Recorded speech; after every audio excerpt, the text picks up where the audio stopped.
Yes, thank you very much. I'll go. Also, police, emergency task force. Building is surrounded by tactical officers. We are not going away.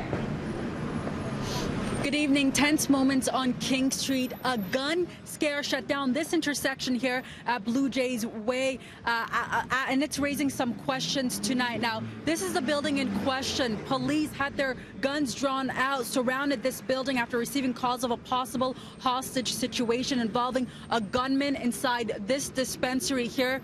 Hours later, they were able to get inside, and they say they discovered there was no gunman or a hostage inside, but this investigation is far from over.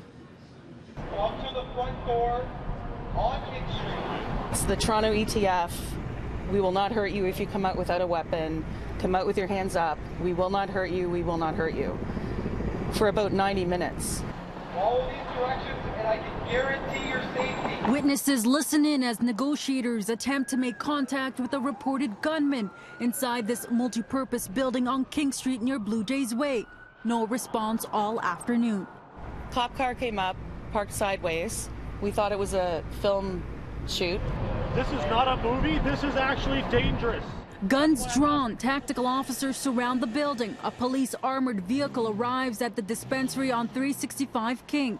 All this in response to a call police say came in shortly after 1. It was reported to us that someone was seen entering an establishment here at the corner, armed with a firearm, and they seemed to be in the company of another person who they might have been trying to force into the building.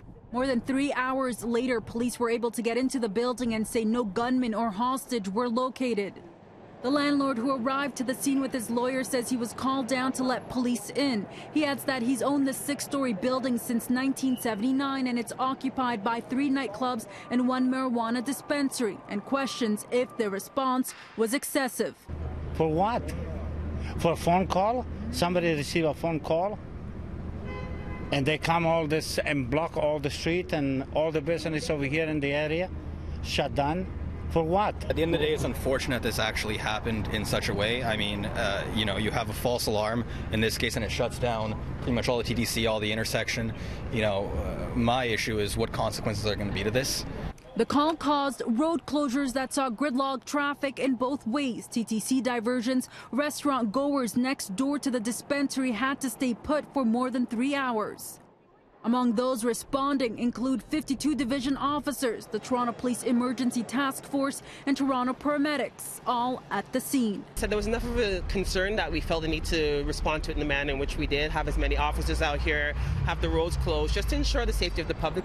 All you need to do is come to the front door. It's unknown what the nature of this call was, but one thing is for sure, police say they aren't calling this a false alarm just yet. An investigation continues tonight to determine where the call originated from and why it was made to police. We don't know that there wasn't someone in the area with a firearm, so the investigation is ongoing. It appears 2 of the businesses at this building appear to be operating tonight. Now, that property manager tells me he was able to get a hold of the dispensary owner today. However, both he and Toronto police say they don't know if they were open at all today, if they were operating. We did try to reach out to the owners of this business, and we were not able to get through.